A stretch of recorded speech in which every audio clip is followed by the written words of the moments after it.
ang Presidential Broadcast Service. Radyo Pilipinas.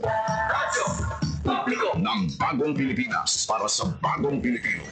Naghahatid ng mahahalagang balita at impormasyon na uugnay ng pamahalaan sa sambayanan. Tulay sa himpapawi ng serbisyo publiko. Radyo Pilipinas. Radyo Publiko. Ang boses ng Pangulo sa Iloilo. Radyo Pilipinas. 585 AM. Oras sa Radyo Pilipinas na una-uno sa hapon. Adlaw-adlaw, Lunes tugtog Biyernes, agdulong sang mga balita. Hitabo, issue kag concern, may kaangtanan sa katilingban, sa kaayuhan, pati na ang sa ikaayong lawas. Halin sa mga concern sa mga bata, sa mga lamharon, nagadinalaga kag nagasinultiro, mga hamtong, professional man o mamumugon, mga tigulang, kabuhi kag paghimakas sa mga ginikanan para sa ila kabataan. Pag-ulikid sang panwa, pagtingog sang magkasimanwa, para sa ikaayo sang ila kahimtangan. Ini ang Balitang Sosyal.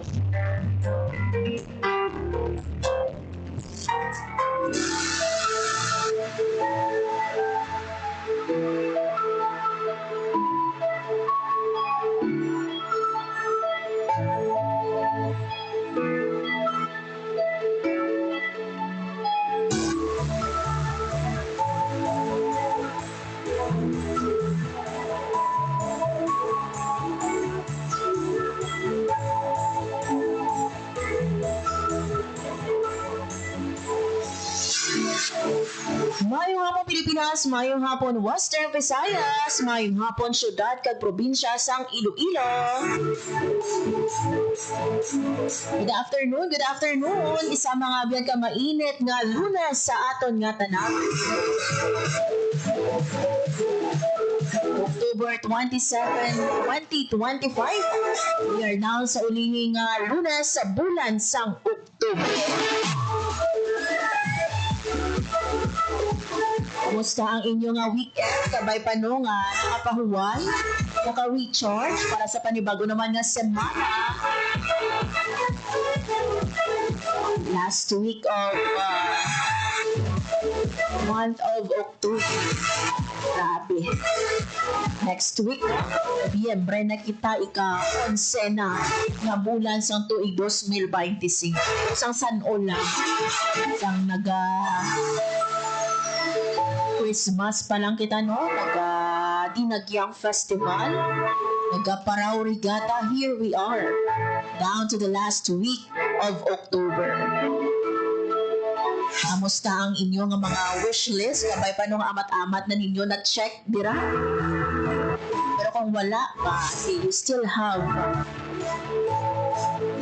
2 months to go. Anyway, mga biyan, akong inyo alagad, Marian Grace Aranyata, ang welcome sa programa Balita Sosyal. Sa ating mga biyan nga pagpangalagad subong Lunes, basi nung matingala ka mo o matawhay kaina no sang aga. Ini bangod mga biyan subong October 27 ang umpisa man sang wellness break sang aton nga mga estudyante kag mga manunubyo and even our Department of Education. Nagapatuman mga abyan sang work from home ang aton nga mga non-teaching personnel ini sa regional division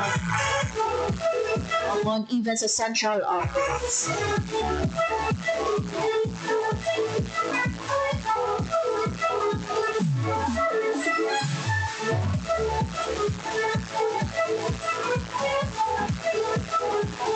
Away no sang isa ka semana ang aton nga mga estudyante ang aton nga mga manunudlo kay pangatigamiton gid man ining time nga makapahuway deserve sang aton no nga mga manunudlo nga makapahuway especially do sa mga areas nga apektuhan gid no sang bagyo, sang lino.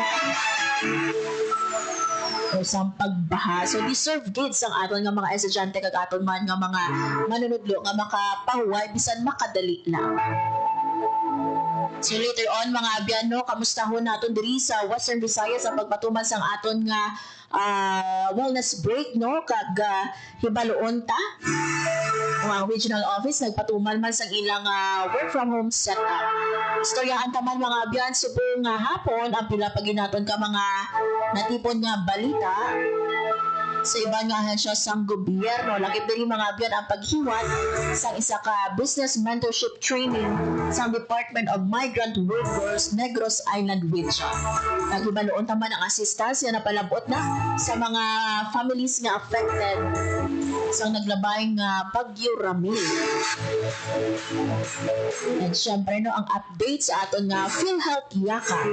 Sa mga wala pa idea kung ano ang PhilHealth Yakap, pantayan mga abyan. Bakit pwede ka mo maka-avail sang libre nga mga laboratory, even cancer screening. Pwede gid lawago naton later on diin bala nga mga balay bulungan kung mga accredited yung mga clinics, pwede ka mo makapa-screen for cancer.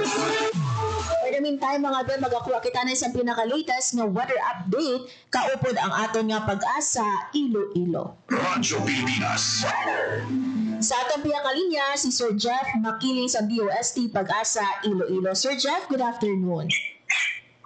Yes, ma'am. Mayroong hapon sa Rantanganito for the update sa Sibilan daw. Monday, October 27, 2025. As of 8 a.m. natin nga aga, ang ating mga ginapatay ng LPA at ang pakuloy ng 260 km east-southeast of Puerto Princesa City. Ang ining LPA naka-ended din along the IGCD of the Kapay Pagpapalaman Visayas and Mindanao. Shoreline din ang Kapay to sa extreme northern Luzon. Meanwhile, din sa ito sa Western Visayas, pati nga magalawin na kanangitan, sa madalas sa katin nga pagulan pangilan kang panagawag sa gasin isang LPA. Ngayon, tutog masaraman sa relasyon na presidency na tutog na sinangan para sa hanip sa Western Visayas. Mga na itutog na kararaman para sa mga balog na itong dali sa itong katigatan. Pagka-temperature na itong 31 degrees Celsius, ang nagbutlak, 5:40 a.m. sa kaga, magkatulad rin siya 5:07 p.m. karoon sa gabi. Ang mga rin sa update na rin tayo sa number station at sa Jeff Makilit ako sa naman. Sir Jeff, ining low pressure area, sagwa pa lang sa Philippine Area of Responsibility, kag ano ang tsansa nga mangin isa ini kabagyo o masulod diri sa aton sa PAR? So, subong mga ining LDE ara sa sulod ng PAR na so, hindi siya sa, or rather sa katigatan sa Sinusi, ma'am. So, expect natin ang ining LDE, malubog nga tsansa na mag-develop sa Bagyo.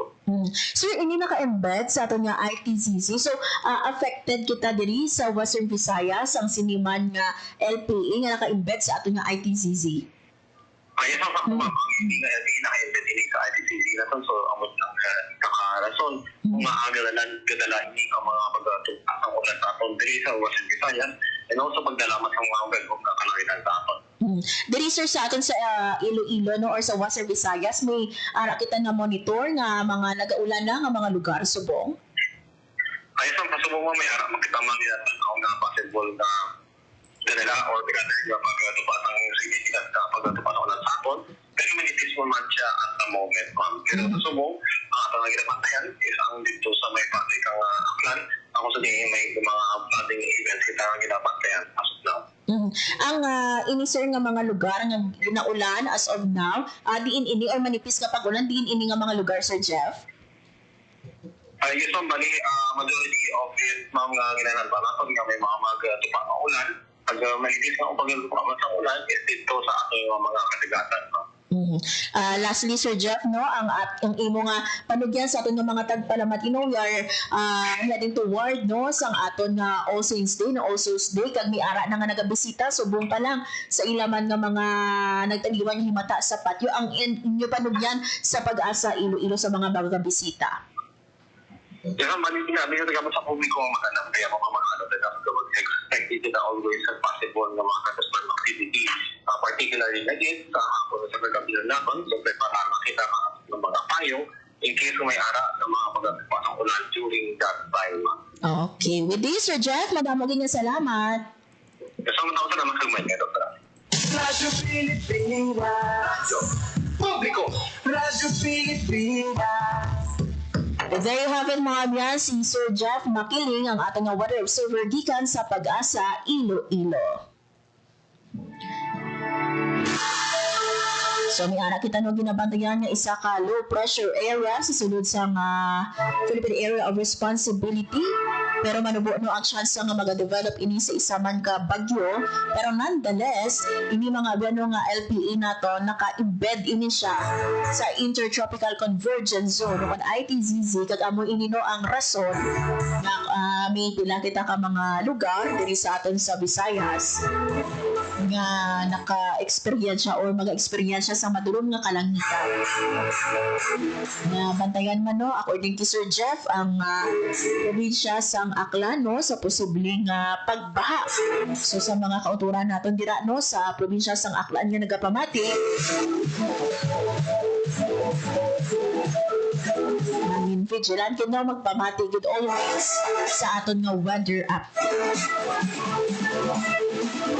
Oras sa Radyo Pilipinas, launa 12 sa hapon.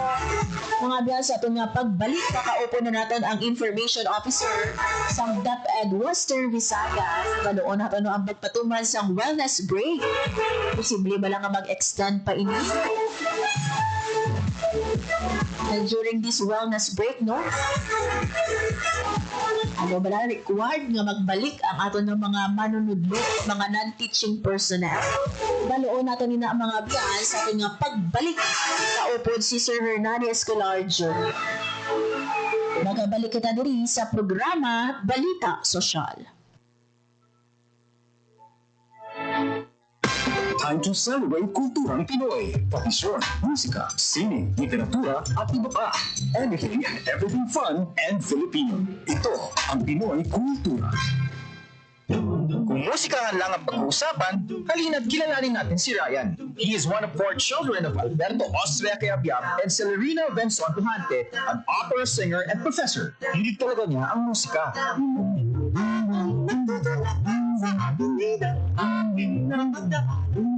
Sa katunayan, he was 4 years old when he took up piano lessons. Bachelor of Science in Business Administration is what he initially took until he was presented with a scholarship and honed learning in music. Bachelor of Music, major in composition degree. Ayan ang tinapos ni Ryan, kaya naman siya ay naging profesor ng Department of Composition and Music Theory.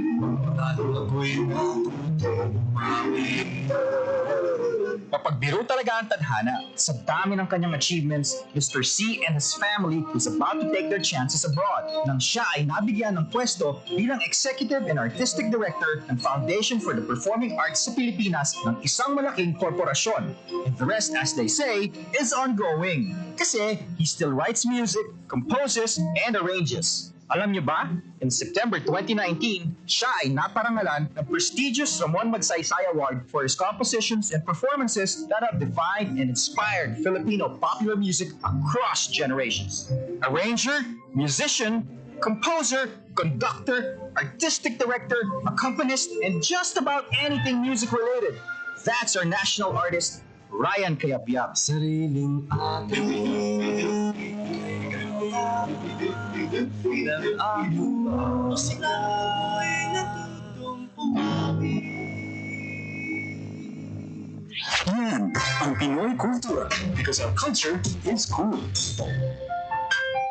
To know more about their life, work, and contributions, visit the National Commission for Culture and the Arts at ncca.gov.ph. Time to celebrate kulturang Pinoy. Tradisyon, musika, sining, literatura, at iba pa.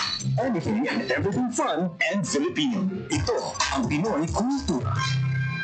Famously known as the lead female character in the epic 19th century narrative of Jose Rizal's Noni Mi Tangere, ang Maria Clara ay isang traditional dress na ginagamit ng mga Pilipina. Touch Me Not may not just be the title translation of Jose Rizal's book. Pwede rin yan ang sinasabi niya sa kanyang pananamit, since the dress covers almost all of her person. It surely does.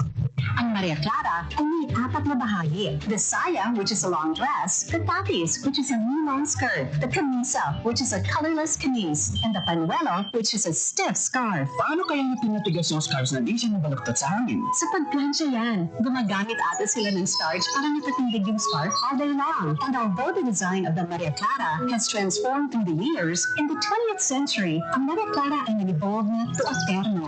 terno. Now that's what we mostly hear these days. That's the dress most, if not all, Miss Universe Philippines title holders wear during the nightgown segment in the global pageant.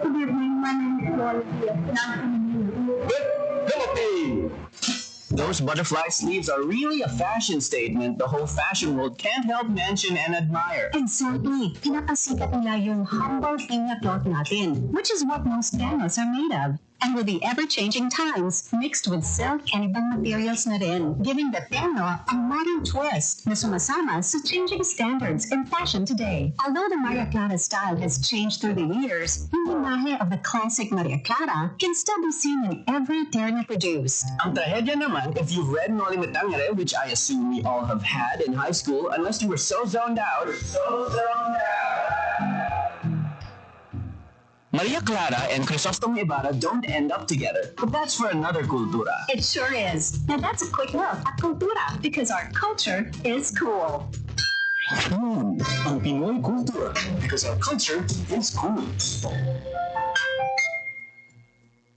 Hatid ay balita, impormasyon at sari-saring kaalaman tungkol sa sektor ng agrikultura sa ating bayan. Usapang Agrikultura kasama ang Department of Agriculture. Alamin ang mga hakbang ng administrasyon para mas mapaunlad pa ang iba't ibang industriyang agrikultural at pakinggan ang mga proyektong handog sa mamamayan upang mapalago ang kanilang mga kabuhayan. Usapang Agrikultura, Lunes hanggang Biyernes, alas 5 ng umaga, dito lang sa Radyo Pilipinas. Oras sa Radyo Pilipinas, launa 18 sa hapon.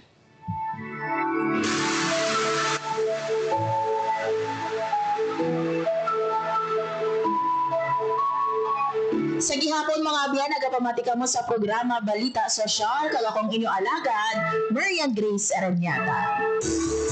As mentioned earlier, mga biyan, subong October 27, ang umpisa sa aton nga wellness break. Not only no sa aton nga mga estudyante but even our teaching and non-teaching personnel. Pero may ara sa separate no nga gipagwa nga memo ang aton nga Secretary Sonny Angara sang DepEd. Para naman niya sa aton nga mga non-teaching personnel. Kaluon nato no, allowed ba lang magpatuman sang wellness break ang aton nga mga non-teaching personnel. Yari mga bel sa atong piya kaniya ang aton nga Regional Information Officer sa Department of Education Western Visayas, si Sir Hernani Escolar Jr. Sir Hernani, good afternoon sa imo and welcome sa Radyo Pilipinas Iloilo. Ayaw natin sa dancing ni DepEd OIC Regional Director Cristito A. Eco gatang sa isa sa nikam. Sir Hernani? Yeah. Sige. Hello, Miriam. Kamusta sa loob ko? Yes, doon okay na siya gawa, sir. Kamusta ang amon nga sunod dira sa inyo, sir? Okay naman. Medyo pa na. Medyo may problem lang kita kung sa internet kamay but we'll try our best na maka-maintain kita sa mayas kita. Yes, sige. Sir Hernani, so kung adlaw, no, ang first day of our wellness break, until when ini siya, Sir Hernani, no, kag sanay sino bala ang pwede maka-wellness break, pwede ba lang aton nga mga non-teaching personnel or mga teaching personnel lang naton? Based atong sa nilang official school calendar, dapat order number 12 since 2025, ang atong sining mid-year wellness break and mid-year summer break, no, sa atong sining mga teachers and learners, nag-start din siya today and until na siya this coming Thursday, October 30. Kasi we know nga October 31 is declared as a special non-working holiday. So, with this, magabalik ang atong sining mga public school learners next week, November 3, 2025. But for our private school learners, they have their respective sining na mga school calendar man, kag pagasundo nila ina kung pila kadlaw ang indicate binatag silang administration nga mangin wellness break man nila. Now, in terms of our non-teaching personnel, sa tiniligdan ng sino nga adlaw ng pagwano sa memorandum atong sining Office of the Secretary sa Department of Education na ina-allow ang atong sining mga non-teaching personnel to also have a mid-year break and wellness break for a maximum of 2 days within the period of October 27 to 30. So sila yun, pili lang no sa mga kadlaw ang atong mga non-teaching personnel kung saan nila i-avail ang nila sining work from home arrangement. Abot sila yung makabil na sila no sa mid-year break or wellness break. Magkadungan sa atong sila mga teachers and learners. Provided, hindi sa bahin, sa natong siling mga offices, there must be skeleton workforce on site during the duration no, sa natong siling mid-year break. And for those na mag-avail mo siling work from home arrangement, mayroon dapat mo sang work arrangement plan, schedule, and approve na siya no, kag-make-sure mo natin nga delivers ang output ang atong siling mga personnel when they are availing this work from home arrangement. Yes. Sir, isa sa mga ginapamakot, no, kaya ba sila mag-wonder, no, or nag-wonder ang aton nga mga kauturan na aya sa mga private schools, no, sige ang klase. So, this nga memo or pagsunod na natin, sir, only covers mga public schools naton. Okay, tatanong sa'yo natin, no? Sa provision sa atong siling multi-year implementing guidelines sa school calendar and activities, nakabutang din no, private schools, Philippine School Overseas, and state or local universities and colleges may adapt these multi-year implementing guidelines. So, gusto yun, pwede nila i-adapt ang schedule na hatag natin no, sa Department of Education. Kaya ito tanong sa inyo itong yan, in terms of management sa atong siling mga private schools and FUCs and LUCs, ang ilang siling mga administrators, ang mga nakabalo sa ilang siling arrangements, administrative sides, ang ilang siling operations. Ang sabahin niya sang DepEd, ang atong nalaya is to ensure no natin ang atong siling mga kabataan na yara sa basic education, the pre-skill at the grade 12, ang nagasunod no sa minimum requirements ang atong siling curriculum na ginaprovide sa Department of Education. But minumano ko tanong sila natin yung mga schools man kita na nakaschedule mo ng ila sa inyong media break, ang mga ilang duman sa atong siling mga public schools. Yes. Sir, ano ang reason sinino or ano kada ko nga bagay nga ni ara kita sa ginapatungan nga wellness break in between sang aton no nga school year?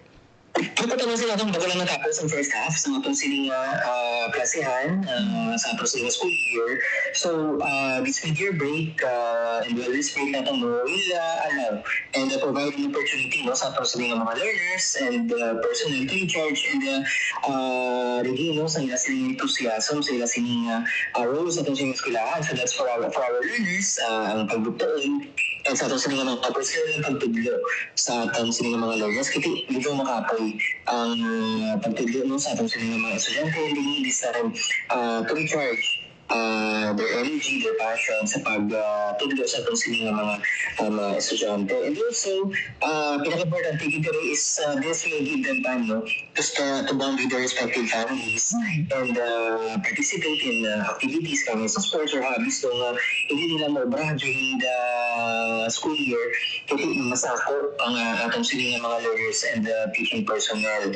And also, it will also be a time no, sa atong siling mga teachers na to-reflect no, sa ila siling mga pagalingon kung ano talaga dapat nila improve, etc. So this is the time no, na pwede nila abrahamin na siya. Na-comfort sa ila siling mga pagawin o kung saan man sila magkanto. Yes. November 3, ang balik natin sir nani, wala naging any extension.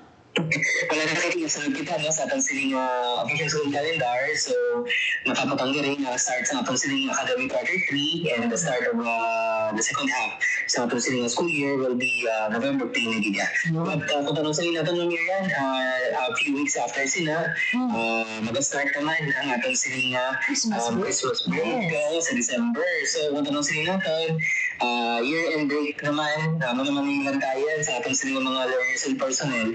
So, ang year-end break natin will be on December 20 until January 4. Makabalik ang atong siling mga learners on January 5 na of 2026. So, roughly mga 2 weeks na Christmas break na siya no, sa atong siling mga kabataan ka mga personnel. Ayun, klaro ha, wala sa extension, basi bala i-extend nila iniso until December na lang no, ang aton man nga wellness break. Pero sa ibang pagiging nga balita, may ara kita sang LearnCon Philippines 2025. Anong about sinisir kag may ara ba na kita nga delegates coming from Western Visayas?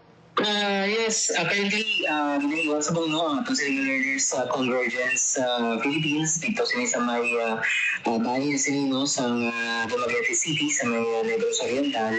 Ang tema sila is Galing Kabataan, Boses Mo Bukas Natin. And for the region, we have 37 participants, no? Mamirian, and that's 12 from Antique, 12 from Iloilo Province, and 11 from Iloilo City. So, all in all, 37 dito sila. Nag-abot ini sila kahapon. Nag-travel ini sila via Fastcraft and land travel going to Dumaguete. So, this will allow our participants to explore opportunities and makalingin sila sa industry insights and guidance sa ilang mga post-secondary pathways. And also, this will allow mga learners to connect with professionals and employers and other educational institutions to make them, to help them make an improved career decision. Kagaso man, mabalani na ako na mga skills nila sila, pag ang pwede nilang kuhaon ng mga course in the future once they are sa ato silang higher level of education at Queen's College na mga no? And also, this will be the opportunity time sa DepEd ma-disseminate natin ang atong silang mga issuances at the national level, mga key programs, projects, and opportunities natin sa atong silang mga learners and also our education stakeholders. So, matamo pa sa mga activities na pag-obrahon dito. So, ang learning company, starting today until October 30, ang ato sa mga participants, they are actively participating in this activity dito sa may bayan sa Dumaguete City. Yes. Mga senior high school ini sila, sir, or paano ini sila napilian? Actually, I think they are all sa senior high school, no? Kaya this is going to be a pathway, no? Sa higher education nila, no? Kaya mabalansin natin dire. Ang pamahagis is post-secondary pathways na connect learners with professionals and employers as well as educational institutions. So, natuwa kita sa memorandum, possibly, gina-require or gina-request ang atong sining mga participants na mag-sino division study to identify 9 learners and 3 chaperones sa pag-participate na dito sa may LearnCon. So, kung tanong sila natin, kailangan na hinahinanina nila sa video, some of these, kita ka data directly, divisions identify their participants, but we know na mga verified learners na taninin sila sa atong sining mga public schools sa mga ngayon. Libre ini siya, sir? Covered sa DepEd or I think, covered din siya. Kahit ito kapag there should be local registration fees to be collected, no? In charge to the delegates na LearnCon, ang expenses sa sini, ika-charge din siya sa learner support programs ng DepEd. Yes. Ang 37 participants natin, sir, all learners or may ala kita mga chaperones? Sa bayan sila, sa paano kayo patapos natin, it's going to be 9 learners.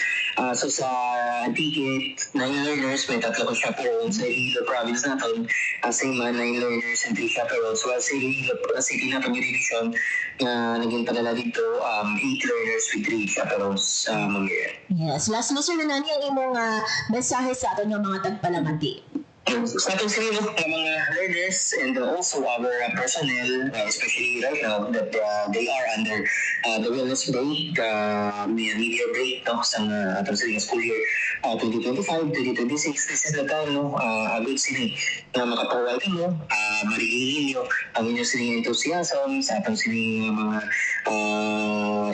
sa learners natin, ang marigilin ang ilang silang enthusiasm sa ilang silang pagtuon, and sa atong silang mga teaching personnel, marigilin ang ilang silang passion sa pagtudlo sa atong silang mga kabataan. So this is the time na mag-nilay-nilay and pwede nila sila mag-determine what went wrong for the year, what can they do more for the next some school year. Kahit ino-no for the sila, pero lagi kita nag-aumpat ko nila sa pag-provide sa quality basic education sa atong silang mga kabataan. Kita ino that every child is a champion and every champion deserves a quality basic education coming from the Department of Education. Yes, with your time and information na ginhatag diri sa among sa Radyo Pilipinas Iloilo, sir, nani madamo gid nga salamat and maayong hapon sa liwat sa imo. Maraming salamat kag maayong hapon sa tanan. Radyo Pilipinas, Publiko, Radyo Pilipinas. There you have it mga biyas, si Sir Hernani Escolar Jr., ang ating nga Regional Information Officer sa DepEd Western Visayas. So wala extension ha, until November 2 lang. Pagka November 3, balik na ang ating nga mga estudyante and ang ating nga mga teaching personnel. For our non-teaching personnel, habang ni Sir Hernani, no, between October 27 and 30, pwede ka mo dira makapilit sa duha ka adlaw nga wellness break. So as of now, no, ang ating nga DepEd Region 6 nagapatuman sa wellness break, abay pangatigamiton gid na para nga makapahuway no, maka-recharge. You deserve it. After all, no, since kapag umpisa sang aton nga klase, wala man pahuway. Ang nami din nga motivation, no, sa December, 2 weeks man ka mo halin December 20, magabalik ka mo January 4, mga 2 weeks man ang pahuway. Gamay lang anay no nga balik ninyo November 3, gamay lang no nga mga cinema break na naman ninyo, Christmas break na. Pero syempre no, sa inyong pagbalik sa eskwelahan, kabay pa nga magpamati gid maayo sa inyong mga maestro. Always gid no nga remember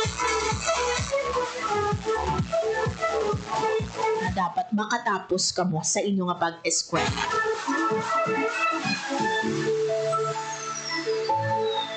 Oras sa Radyo Pilipinas, 1:32 sa hapon, sa aton nga pagbalik, istoryahan naton mga biyan or ipabati ko sa inyo ang interview namon with Sir Lazaro Tabsing, ang aton nga Acting Regional Vice President sa PhilHealth Region 6. Ibaloon naton mga abyan ang pagpatuman sa PhilHealth Yaka, paghibaloon naton ang mga accredited naton no, nga mga facilities for cancer screening.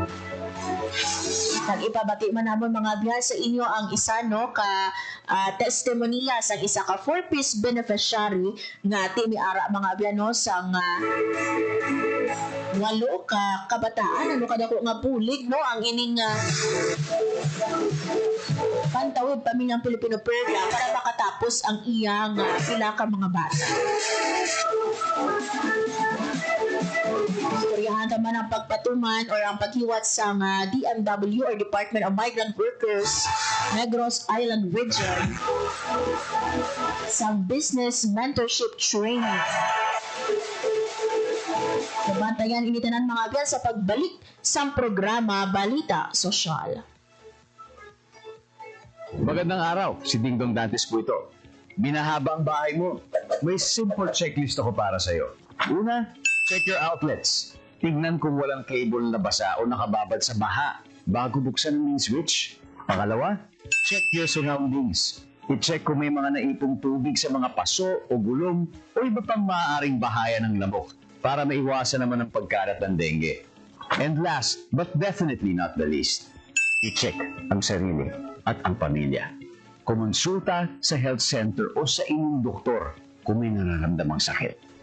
Check, check, check! Ingat always, mga kababayan. #panatag ang may alam.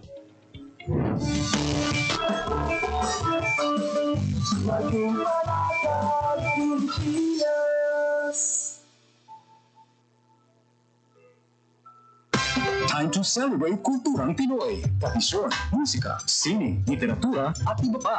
Anything and everything fun and Filipino. Ito ang Pinoy Kultura. One of the fondest memories I have as a kid is riding the jeepney. It made me feel like a king. Dahil ito ang King of the Road. A jeepney or jeep is a cultural symbol that has transported us to school, the office, sa mall, at sa iyong first date. Mura, makulay, at makinis. Yan ang ating jeep. Maribang, umusog-usog ng konti. Sakay na! Yan ang Pinoy Kultura because our culture is cool. Time to celebrate kulturang Pinoy. Tradisyon, musika, sining, literatura, at iba pa. Anything and everything fun and Filipino. Ito ang Pinoy Kultura. pagandahan lang ng arkitektura, ang Pilipinas ay hindi magpapahuli sa ibang bansa. Patunay dito ang San Carlos Seminary, Rizal Theater, Capitol Theater, Manila Jockey Club, ang University of the Philippines Library and Administration Building at ang Rizal Shrine. Ito ang mga likha ni Juan Felipe de Jesus Nakpil, ang tinaguriang Dean of Filipino Architects. Si Juan Nakpil ay nag-aral at nabigyan ng bachelor's degree in mechanical engineering sa Estados Unidos. Siya at ilan pang iba ang nagtaguyod ng Philippine College of Design in 1941, which unfortunately did not survive the Second World War. In 1973, Juan Felipe de Jesus Nakpil was named National Artist for Architecture. When he died in 1986, he was given a state funeral and was buried at the libingan ng mga bayani. Yan ang Pinoy Kultura because our culture is cool. To know more about their life, work, and contributions, visit the National Commission for Culture and the Arts at ncca.gov.ph. Oras sa Radyo Pilipinas, sinauna 37 sa hapon. Radyo Pilipinas. Publiko! Radyo Pilipinas. Sa gihapon mga amihan, nagapamatikamu sa programa Balita Sosyal, kagako ang inyong alagad, Marian Grace Ereñata. This time mga amihan, maghahatag kami sa inyo sang update sa pagpatuman nato no sa pila ka mga programa sang PhilHealth. Lakip diri mga amihan no ang pagtanyag naton sang PhilHealth Yakap na sang una ang ginatawag naton nga konsulta. Mamatian bala naton mga beno ang update sa pila ka mga programa sang PhilHealth. Kaupod ang aton nga acting Regional Vice President sa PhilHealth Region 6, si Sir Lazaro Tabsing. Well, as for the Yakap, di pa na yun ang aton nga campaign no? Sa aton sila nga mga miyembro no? Mga sa sektor nga wala pa lang naka-resto sa PIL. So, ang ginagawa nato niya, ginaano sang PhilHealth nga magsilbi ka sa ginawa sa moron di preventive pananalan nga maulat kita nga mag-hospital. That's why nga ang mga health centers nato ginabulig ka.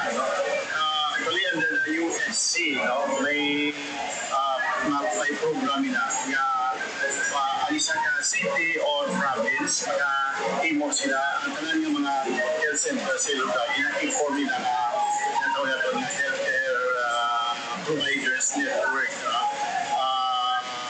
Hanap kita subong sa pailutin nga sign considerate ang ato sa probinsya diri sa Region 6 ang atlan ang pailutin. So nagsugod na sila sinisang pag-organisar.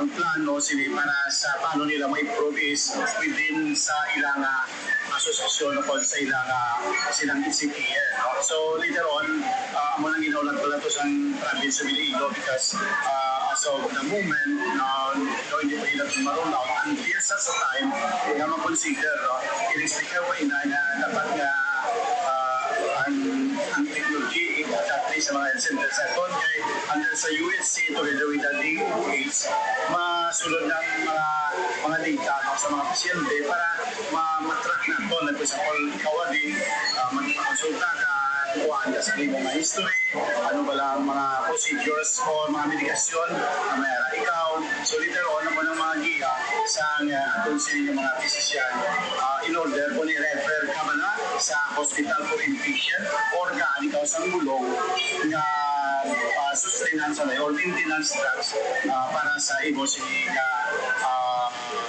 posible ang ilang kapagtanaw kung anong ilang nanon po. So under this Yakap, ang mga ginatili naton must be ready sa pag-perform atong sa mga diagnostic procedures, no? Mga sabi like testing sa dugo, sa sugar, sa ibang pagkiling mga basic procedures. No? Kung wala ini sila, sa gyapon pili sila maka-refer no sa hospital level no. Like for example, dito sa first district kay hindi tanan to nga mga health center, rural health centers may sufficiente nga equipment, so di could refer either dili sa Liusan or dili sa may Gimbal District Hospital no. Pero ang ginatanan nato nga it is not nga daw manasigli kay man ang aton nga mga health centers nagalagas pa no. Kinamonitor naman kung ready sila technically or sa ginatawag natin may meron sila ng mga EMR electronic data nga nagakuha sa ilang record, so muna na yun pinapasa sa aton. Pero ang mahal ko nga every person nga may 1,700 pesos kapayat sa PhilHealth, wala ka kahulugan nga hasta lang sila ilang servisyo no. Kaya under sa Universal Healthcare Law ang PhilHealth isa lamang no, isa lamang kaparke nila bilang insurance. So there are a lot more coming from the Department of Health and sa servisyo sa mga local government units. So sa karon amotong ginambal naton nga hindi man ipadali ay kay lokan ug man lang yan sa kita anunsyo nga mapayakap tapos magkadto sa sentro wala man tulong no, di ba? So this is a challenge pero amo ning direction sa universal healthcare law. So meaning for our implementation sa yakap kung hand in hand with the creation of the network. Ang una is nga ang mga health centers o mga facilities, private man o government. Pero of course, ang una na po ng health centers, kaya nangadaan pa-apply na po sila. Sa ilang application, may ara kita na determination kung wala ka pasal sila nga mag-yakap, mag-yakap o konsulta center na po sa una, no? So, may mga requirements na, like for example, kung anong mga gagamitan medical nila na pwede sila. Tapos sila ginalagtawan natin kung may infrastructure sila na pwede. No, hindi lang yan nga mabukas na sila tapos hindi siya ready. So, dapat nga masunod siya sa mga patagaran nga gina-design man sa aton nga accreditation and quality assurance sa PhilHealth. So, sige kita nga nag-encourage nga mapa-konsulta, no? Kung tanawon mo, hindi man tanan ganyang guyuron mo konsulta para lang, no? Nga pagkuha mo itong 1,700, di ba? So, meaning to say nga, is at least kung ano man ang pamalangan niya isang local government unit in order nga pamaguro nila ang ilang health services. No? On our part, we pay this, but we are also more on the campaigning about this consulta and diagnostic test na pwede nila ma-pay. Ilan na suppose, sir, ang aton nga na-register with the YAKA? There is a province of Iloilo na walang data kay nagkakain sa summit. So, naglalakaw sa data. We have 150 facilities na. This is to include sa tanan ng munisipyo. We have 43 LGUs, now 42 municipalities and one for the senior Pasig. Then some of the district hospitals are not only accredited sila inpatient hospital care but also primary care. So that's why nag-50, no? Lately, nakakatuloy ko sa report niya may buwa munisipyo nga mag-undergo ko sa lupasang reconstruction. So, pasili sila provide sa services but hindi man sila ka-refer sa masunod sa mga hospital facilities. No? Ang nabili natin kay under construction pa ang ilang facilities sa Infanastri, Mastaras sa province of Iloilo Exclusion. Sa region, itong almost man pero wala ko hindi ko mamabalaman ang kabilugan nga number no sa registered sa akla niya naman sigurado ako kay may isipian sila tanan nga ng provincial hospital sila Juwendri yung TV also nagpadala na sila sa ilang intention naman yung ECPL, no? Ang Timara. So almost tanan ng mga probinsya, no? And even dito sa Negros Occidental, wala pa kita nakakapa na may secret region na nangayara sa Estancia is concerned. Pero ang atong nga coordination with the Department of Health sa ilang region, ang pinapalayo natin so that with the DOAs sa mga particular unit, we can accommodate and we can credit their facilities into the There you have it mga Biano, si Sir Lazaro Tabsing, ang atong acting Regional Vice President sa PhilHealth Region 6. Diri mga Biano, sa aton sa Western Visayas kag Negros Occidental, sa aton yung interview no with Ma'am Janemy Halbona, ang Chief sa Public Affairs Office sa PhilHealth Region 6 as of June 2025. We have more than 200 na ka mga clinics sa bilog nga Western Visayas kag Negros Occidental ang nagatanyag sang PhilHealth Yakap. So sinobala no ang pwede maka-avail no sa sining or ano nga mga benefits ang sarang nga ma-avail sa PhilHealth Yakap. Pwede dira mga Biano ang primary care check-up, laboratory kag syempre no lakip man ang aton nga bulong kag ang aton nga screening. Sa screening mga Biano, lakip diri ang cancer screening naton. Kag-ari bala no lawagon naton ang mga facilities nga pwede kung sa diin ka mo makapascreen for cancer.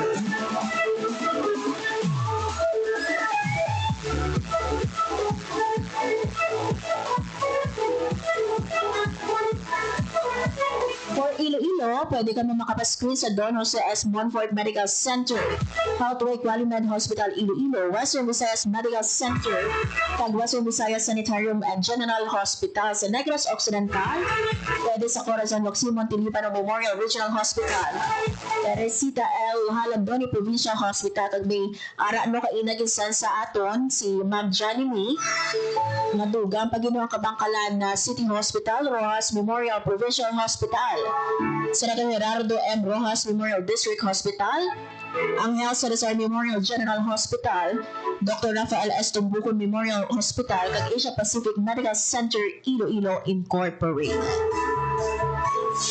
So may mga pili dira no nga first cancer screening kapareho na lang gid sa mammogram, liver no, kag ibang pagid or may ara man colonoscopy or colonoscopy pwede maka-avail sa sining nga mga hospital.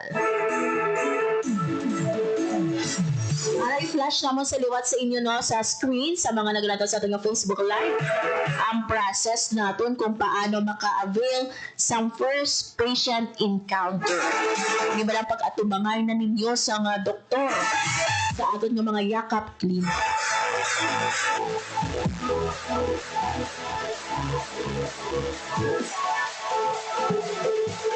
Nawago natin mga biyan ha.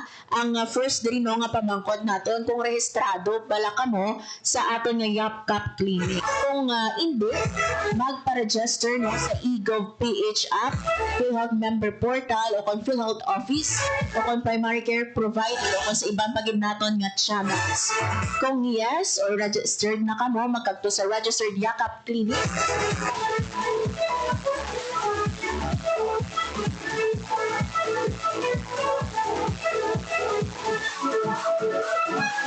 Ang next step is that ang pamangkot diri no kung or ang next na step ninyo is magkadto sa YapCap Clinic and then magpa first patient encounter. Sa inyong mga beno nga first patient encounter, ang inyong nga doktor diri for example, di mahambal ka mo dira no kung ano inyo nabatsyagan, ma-request diri ang inyong nga mga doktor for laboratory test or comprehensive health screening kag monitoring test. Pag nakuha ninyo no ang ini nga screening or ang inyong nga resulta sa inyong laboratory test, magabalik ka mo diri sa inyong nga doktor and that's the time nga ang doktor magareseta sang bulong. So ini mga beno na patiyahan ginapahayag ni Sir Lazaro Tabsi nga this is more on preventive side. Hindi na nato paghulato no nga late na nato nga ma-discover nga may ara gali kita no sang masakit antes naton i-avail ang ini nga programa sang aton nga gobyerno. For private clinics no, share nato ng aton experience yara sang co-payment. Kita isa sa mga nag-avail diri no ang akon nga mother. Pag nakita nato no nga ti dako ang bulig iti aside no sa co-payment or aside no sa paggamit nimo sini sa isa ka tuig. Nakit man diri ang mga laboratory test. Ngayara dira nakapasulod sa PhilHealth yakap nato. So kung wala dira iya ang libre no nga laboratory test, so mag-shell out ka mo sa kwarta, pero most no nga mga laboratory test nato ang sulod dira nga libre.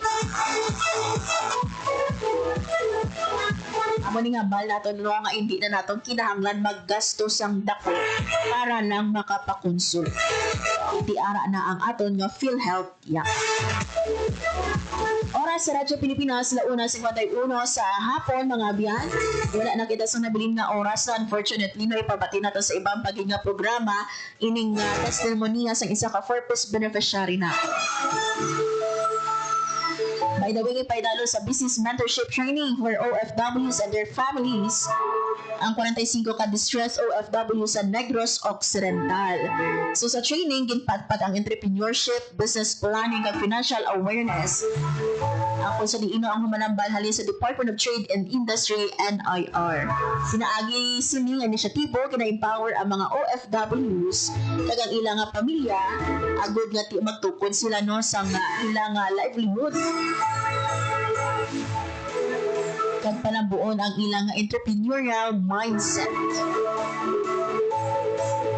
So sige no, hiwat ang aton nga DMW sa mga kaangay sininong gina-empower ang mga nagpauli naton nga mga OFW para nga ti sa ilang nga pagpauli diri makatukod sila sang ilang nga panangabuhian nga hindi na kinahanglan magbalik pa obra abroad ug mapalayo sa ilang pamilya. Oras, 1:53 p.m. Mga biyan, wala na kita sa nabilin nga oras. Manamo nga salamat sa inyong nga pagtutok subong nga hapon. And thank you man sa akong mga katuwang teknika. Sa studio, Sir Vermer Aventura kasama transmitter, Sir Jeffrey Bitika. Ako na lang din mga biyan si Marian Grace Erenyata, kag ini ang Balita Sosyal.